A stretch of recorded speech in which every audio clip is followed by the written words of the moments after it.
Hello guys, स्वागत है आपका विलेज वाली टीचर यूट्यूब चैनल पर। तो हाय, मैं हूं किरण शर्मा। आज हम करेंगे 22/2/2015 वाला पेपर 2, जो लेवल 2 के लिए पेपर होता है, कक्षा 6ठी से 8वीं के लिए हुआ था, जो 2015 में हुआ था। उसका हम प्रैक्टिस सेट करके देखेंगे, देखते हैं कि हमारे क्वेश्चन कितने सही हो पाते हैं। तो चलिए टू द पॉइंट बात करेंगे, फुल एक्सप्लेनेशन के साथ हर एक बिंदु पर चर्चा करेंगे। तो चलिए बिना समय बर्बाद किए हम शुरू करते हैं, ठीक है। अगर आपको वीडियो अच्छी लगती है तो ज़रूर लाइक करें और कमेंट करें, और कोई भी अगर आपका डाउट है तो ज़रूर कमेंट बॉक्स में सेक्शन में ज़रूर मेंशन करें, आपके हर डाउट का सॉल्यूशन किया जाएगा। तो चलिए शुरू करते हैं। क्वेश्चन नंबर पहला, आपकी कक्षा में कुछ बच्चे हैं जो गलतियां करते हैं। इस परिस्थिति का आपके विश्लेषण के अनुसार इनमें से कौन सा कथन सर्वाधिक उपयुक्त है। क्या पूछा जा रहा है कि कुछ बच्चे हैं हमारी कक्षा में, वो किसी भी कक्षा का विद्यार्थी हो सकता है, जो कुछ गलतियां करते हैं। अगर हम उनको एनालाइज करके देखते हैं तो इसमें से कौन सा कथन सबसे उपयुक्त होगा। तो क्या है कि बच्चों का बुद्धि स्तर नीमन है, इसलिए वो गलतियां कर रहे हैं, एरर कर रहे हैं। ज़रूरी नहीं है कि बच्चे का जो IQ है वो कम है, इसकी वजह से बच्चे गलतियां कर रहे हैं। तो दूसरा क्या है, बच्चों ने अभी तक संकल्पनात्मक स्पष्टता प्राप्त नहीं की है तथा आपको अपनी शिक्षण विधि पर चिंतन करने की आवश्यकता है। बिल्कुल, ये भी ऑप्शन सही हो सकता है, लेकिन हम चारों ऑप्शनों पर डिटेल में चर्चा करेंगे। बच्चों की अध्ययन में रुचि नहीं है और वे अनुशासनहीनता उत्पन्न करना चाहते हैं। बिल्कुल नहीं कि बच्चों की रुचि नहीं है, कुछ बच्चे पढ़ने वाले भी होते हैं, ठीक है। तो इंटरेस्ट वो टीचर पर डिपेंड करता है कि बच्चे को वो किस तरह से इंटरेस्टेड वे में पढ़ाता है, ठीक है। बच्चों को आपकी कक्षा में प्रमोट नहीं करना चाहिए था, यानी प्रमोट नहीं करना चाहिए था।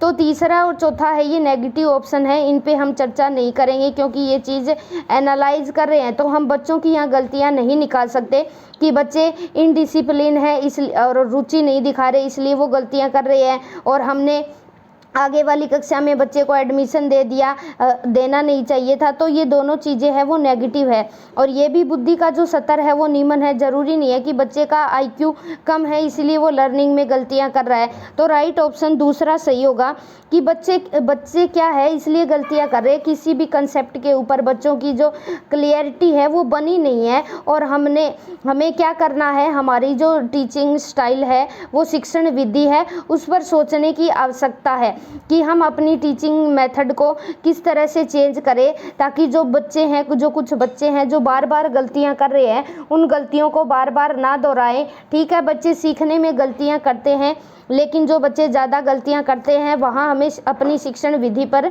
चेंज करना पड़ेगा, उस पर विचार करना पड़ेगा और उसमें सुधार करने की आवश्यकता है। क्योंकि बच्चे का अभी तक किसी भी विषय के जो भी टॉपिक में बच्चे गलतियां कर रहे हैं, उस चीज़ पर अभी बच्चे का जो कंसेप्ट है वो क्लियर नहीं है। तो नेक्स्ट है क्वेश्चन नंबर 2, कक्षा परीक्षणों में अच्छा प्रदर्शन करने में एक बच्चे की असफलता हमें इस विश्वास की तरफ ले जाती है कि जब हम क्लासरूम असेसमेंट करते हैं, अच्छा प्रदर्शन किया है बच्चे ने और एक बच्चे की असफलता है, ठीक है, तो ये हमें क्या विश्वास दिलाती है।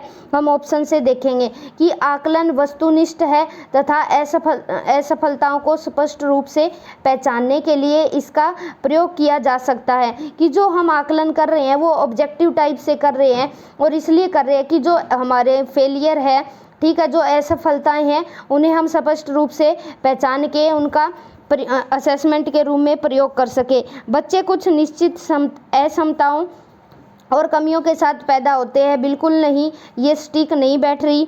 पाठ्यक्रम, शिक्षण पद्धति तथा आकलन प्रक्रियाओं पर विचार करने की आवश्यकता है। बिल्कुल सही है, तीसरा राइट ऑप्शन रहेगा कि बच्चे की अगर असफलता है तो वहाँ कहीं ना कहीं करिकुलम है उसमें गड़बड़ है, हमारी जो टीचिंग पद्धति है, टीचिंग मेथड है, वहाँ गड़बड़ है, या हमारा जो असेसमेंट का तरीका है, ठीक है, वो भी गड़बड़ हो सकता है।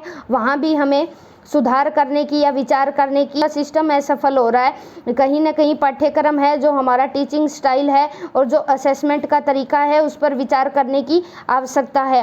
कुछ बच्चों को अनुत्तीर्ण होना ही है, चाहे व्यवस्था उन पर कितना भी अधिक प्रयास करे, ये बिल्कुल भी नहीं हो सकता, ठीक है। कोई भी बच्चा फेल नहीं होना चाहता। हमें रिमीडियल टीचिंग वो टीचर पर डिपेंड करता है कि हम बच्चे को किस तरह से वहाँ पर ट्रीट कर रहे हैं, चाहे पाठ्यक्रम में चेंज करें, हम चाहे अपनी शिक्षण विधि पर चेंज करें या असेसमेंट के तरीकों को चेंज करें। प्रश्न कई बार लिखवा लिए जाते हैं, पूछ लिए जाते हैं ट्रू फॉल्स के माध्यम से या फिल इन द ब्लैंक्स के माध्यम से। वो असेसमेंट का जो हमारा जो तरीका होगा उस पर हमें विचार करने की आवश्यकता है। तो तीसरा ऑप्शन है वो बेस्ट रहेगा कि एक बच्चे की असफलता हमें इस विश्वास की तरफ ले जाती है कि पाठ्यक्रम, शिक्षण पद्धति तथा आकलन प्रक्रियाओं पर विचार करने की हमें आवश्यकता है। तो नेक्स्ट क्या है, क्वेश्चन नंबर 3 है, एक अध्यापिका यह सुनिश्चित करना चाहती है कि उसके विद्यार्थी आंतरिक रूप से प्रेरित है, इस संदर्भ में वह करेगी। तो एक कोई टीचर है वो यह जानना चाहती है कि विद्यार्थियों को बाहरी मोटिवेशन की ज़रूरत नहीं है, वो इंटरनल रूप से मोटिवेटेड है। तो इस संदर्भ में वो क्या करेगी, सभी बच्चों के लिए उपलब्धि के एक समान मानकों को उल्लिखित करेगी। इस प्रकार की अधिगम गतिविधियों की योजना बनाना जो अभिसारी चिंतन को प्रोत्साहित देती है। अंतिम परिणाम पर ध्यान देने की बजाय व्यक्तिगत रूप से बच्चों की अधिगम की योगा आंसर कि अंतिम परिणाम पर ध्यान देने की बजाय क्या है, टीचर क्या करेगी, उन्हें पर्सनली रूप से बच्चों की जो लर्निंग है उन प्रोसेस पर ध्यान देगी कि कौन सा बच्चा किस तरह से लर्निंग कर रहा है और वहाँ उसे कहाँ हेल्प की ज़रूरत है। वस्तु रूप में पुरस्कार प्रस्तुत करना ये एक समय सीमा तक ही रहता है कि बार बार हम बच्चे को ठीक है पुरस्कार दे रहे हैं, कोई थिंग दे रहे हैं, कोई वस्तु दे रहे हैं, ये कुछ समय के लिए होगा और ये बाहरी मोटिवेशन से जुड़ता है। ठीक है, अगर हम बच्चे को प्राइज दे रहे हैं तो ये बाहरी मोटिवेशन है, लेकिन यहाँ क्या है, आंतरिक रूप से प्रेरित है, टीचर ये जानना चाहती है यहाँ। तो क्या है, अंतिम परिणाम पर ध्यान देने के बजाय व्यक्तिगत रूप से बच्चों की अधिगम की प्रक्रियाओं पर ध्यान देगी, तब पता चलेगा कि बच्चे क्या है, विद्यार्थी जो है इंटरनल रूप से मोटिवेटेड है या नहीं। ये बाहरी मोटिवेशन से जुड़ेंगे। ठीक है, ये दोनों बाहरी अधिगम गतिविधियों की योजना बनाना, ठीक है, ये भी बाहरी मोटिवेशन से जुड़ेंगे। तो नेक्स्ट है क्वेश्चन नंबर 4, निम्नलिखित में से कौन सा कथन सबसे बेहतर ढंग से वर्णन करता है कि कक्षा में बच्चों को प्रश्न पूछने के लिए क्यों प्रोत्साहित किया जाना चाहिए। इनमें से हमें कथन चूज करना है कि कौन सा कथन है कि जो बच्चों को प्रोत्साहित करेंगे कि बिल्कुल कक्षा में बच्चों को ज़्यादा से ज़्यादा प्रश्न पूछने चाहिए, क्वेश्चन पुट करने चाहिए। प्रश्न बच्चों की जिज्ञासा बढ़ाते हैं, बिल्कुल सही बात है, लेकिन हम बेस्ट ऑप्शन हटेंगे यहाँ। जिन चीज़ों के बारे में बच्चे नहीं जानते हैं उनके बारे में विचार करवाकर उन्हें यह महसूस करवाया जा सकता है कि उनमें बुद्धि की कमी है। ये नहीं होगा कि बच्चे को हम नज़रअंदाज तो कर ही नहीं सकते, बच्चे की गलतियां हमें निकालनी ही नहीं है। हमें अपनी गलतियों पर ध्यान देकर टीचर होने के नाते कि हमारी शिक्षण विधियों में कमी है या पाठ्यक्रम में कहीं कमी है, ठीक है, तो बच्चे की हम कमी नहीं निकाल सकते यहाँ। नेक्स्ट है, प्रश्न अन्योय क्रिया के द्वारा अधिगम को आगे बढ़ाते आत्मक स्पष्टता की दिशा में बढ़ते हैं। ये राइट ऑप्शन थर्ड वाला बिल्कुल सही रहेगा।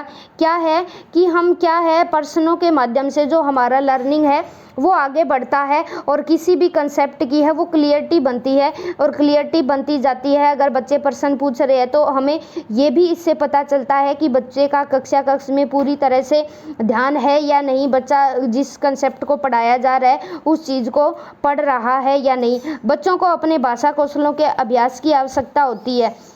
ठीक है, ये तो यहाँ से स्टिक ही नहीं बैठ रहा, यहाँ क्वेश्चन पूछने की बात हो रही है कि हम किस तरह से बच्चे को प्रोत्साहित करेंगे। तो बच्चा अगर प्रश्न पूछ रहा है तो उससे क्या बेनिफिट होते हैं, बच्चे की लर्निंग आगे बढ़ती है और कंसेप्ट की क्लियरिटी बनती है। ठीक है, याद रखेंगे। नेक्स्ट है क्वेश्चन नंबर 5, इनमें से कौन सी अधिगम जो डिसऑर्डर है, अशक्तता है वाले बच्चे की एक विशेषता है। ठीक है, अधिगम लर्निंग डिसऑर्डर पूछा जा रहा है यहाँ। 50 से नीचे की बुद्धि लब्धि, ये तो जो है मानसिक रूप से जुड़ेगा, ठीक है, ये मेंटली रूप से जुड़ेगा। दूसरा क्या है, धारा प्रवाह रूप से पढ़ने तथा शब्दों पर पलट कर जाने में कठिनाई, बिल्कुल ये एक डिसऑर्डर हो सकता है। ठीक है, कि बच्चा क्या है, फ्लो में पढ़ता है, फ्लो रूप में पढ़ने तथा शब्दों में पलटकर जाने में कठिनाई होती है कि बच्चा फ्लो में नहीं पढ़ पाता और शब्दों को बार बार अगर पलटकर पढ़वाया जा रहा है तो उनको पढ़ने में कठिनाई फेस करता है बच्चा। ठीक है, याद रखेंगे कि बच्चा कठिनाई कर रहा है यहाँ पर। एक, बच्चों को धमकाना अन्य बच्चों को धमकाना तथा आक्रामक कार्यों में लगे रहना, ये भी नहीं हो सकता। ठीक है, कि ये तो बच्चे फिर वो है विशेष श्रेणी में आ जाएंगे। आतंकवादी टाइप के बच्चे होते हैं ऐसे, जो कक्षा में इनडिसिप्लिन क्रिएट करके रखते हैं। लेकिन यह लर्निंग डिसऑर्डर वाले बच्चे की विशेषता पूछी जा रही है। एक ही प्रकार के गत्यात्मक क्रिया को बार बार दोहराना, ये भी नहीं हो सकता।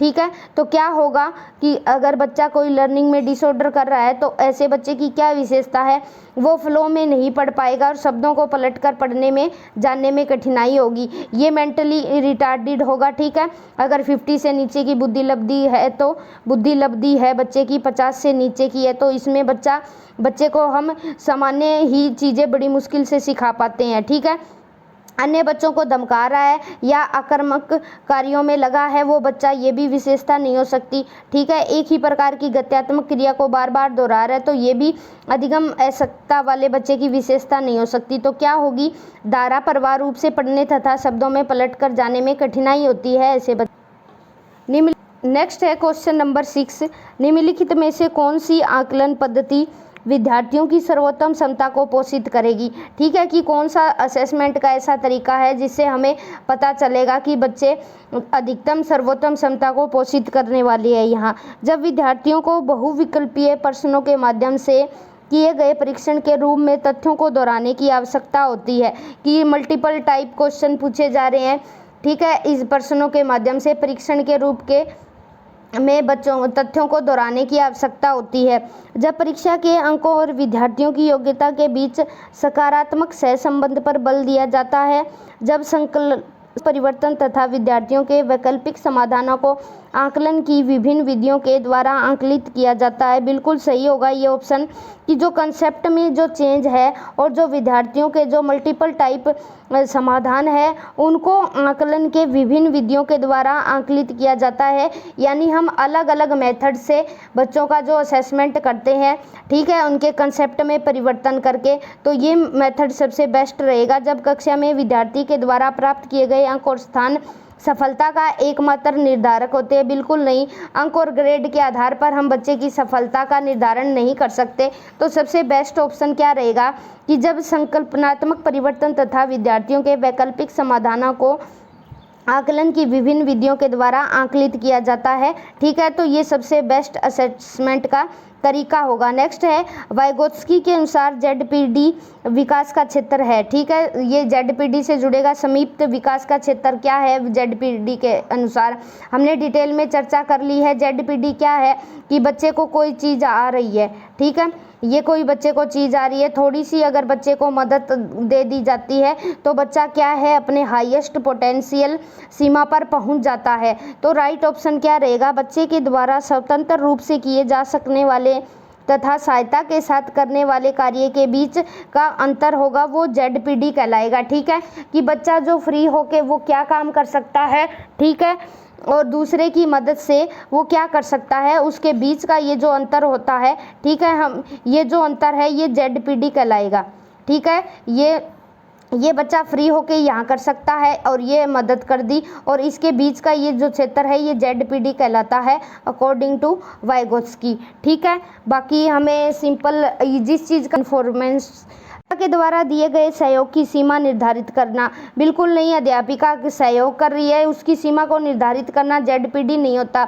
बच्ची अपने आप क्या कर सकती है जिसका आकलन नहीं किया जा सकता, ये भी नहीं हो सकता। ठीक है, कि आकलन ही नहीं कर सकते, बिल्कुल कर सकते हैं कि बच्ची अपने आप क्या कर सकती है। बच्चे को अपना सामर्थ्य प्राप्त करने के लिए उपलब्ध कराए गए सहयोग की मात्रा एवं प्रकृति, ठीक है, मात्रा को नहीं जांचते हम, प्रकृति को भी नहीं जांचते, ये बीच का क्षेत्र होता है। नेक्स्ट आगे बढ़ेंगे। पियाजे के सिद्धांत के अनुसार बच्चे निम्न में से किसके द्वारा सीखते हैं, सही प्रकार से ध्यान लगाकर जानकारी को याद करना, बिल्कुल नहीं। उपयुक्त पुरस्कार दिए जाने पर अपने व्यवहार में परिवर्तन करना, बिल्कुल नहीं। ये पावलोव के सिद्धांत से जुड़ता है, व्यवहार में चेंज करता है कि हम पुरस्कार दे रहे हैं, रीइंफोर्समेंट कर रहे हैं। तीसरा है, समाज के अधिक योग्य सदस्यों के द्वारा उपलब्ध कराए गए सहारे के आधार पर, बिल्कुल नहीं। ठीक है, ये वाइगोत्स्की के सिद्धांत से सहारा देना। अनुकूलन की प्रक्रियाएं, बिल्कुल सही है। अडेप्टेशन की प्रक्रियाओं के द्वारा बच्चे सीखते हैं कि बच्चे के जैसे ही जो पुरानी कंडीशन थी और नई कंडीशन आई, बच्चे ने आत्मसातीकरण किया और फिर एनवायरनमेंट में अनुकूलन की प्रक्रियाएं की। इसके द्वारा बच्चे सीखते हैं। तो नेक्स्ट क्या है, पियाजे अनुमोदन करते हैं कि पूर्व संक्रियात्मक बच्चे याद रखने में असमर्थ होते हैं। निम्नलिखित कारकों में से किसको उन्होंने इस असमर्थता के लिए जिम्मेदार ठहराया है कि क्या कमी है। ठीक है, कि बच्चे जो पूर्व संक्रियात्मक प्री ऑपरेशनल स्टेज वाले बच्चे हैं, किसी भी चीज़ को याद करने में असमर्थ है। तो परिकल्पित निगमनात्मक तार्किकता की अयोग्यता, इसके कारण ये तो फोर्थ स्टेज में आती है पियाजे की। उस स्तर की अमूर्त तार्किकता की कमी, ठीक है, उस स्तर का नहीं सोच पाते बच्चे, एब्स्ट्रैक्ट थिंकिंग नहीं कर पाते, एब्स्ट्रैक्ट लॉजिक नहीं लगा पाते।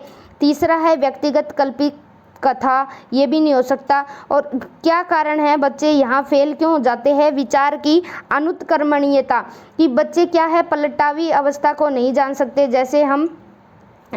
जैसे हमने एक प्रयोग से समझा था कि दो बर्तन लिए थे हमने, ठीक है, एक चौड़ा था और एक छोटा था। तो बच्चे के हिसाब से जिसकी लंबाई ज़्यादा थी वही बर्तन बड़ा हुआ, ठीक है, हमने पलट के देखा था। तो जो पियाजे का जो बच्चा है वो पूर्व संक्रियात्मक अवस्था का बच्चा है, वो यहाँ पलट के नहीं देख सकता। वो जो चीज़ बड़ी दिखाई दे रही है उसी को बड़ा मानेगा, चाहे ये सेम है, ठीक है, दोनों चीज़ें सेम है, लेकिन इसे बच्चे को यहाँ पलटावी अवस्था के बारे में ज्ञान नहीं है। तो समाजीकरण एक प्रक्रिया है। समाजीकरण क्या प्रोसेस है, मूल्यों, विश्वासों तथा अपेक्षाओं को अर्जित करने की, बिल्कुल सही है।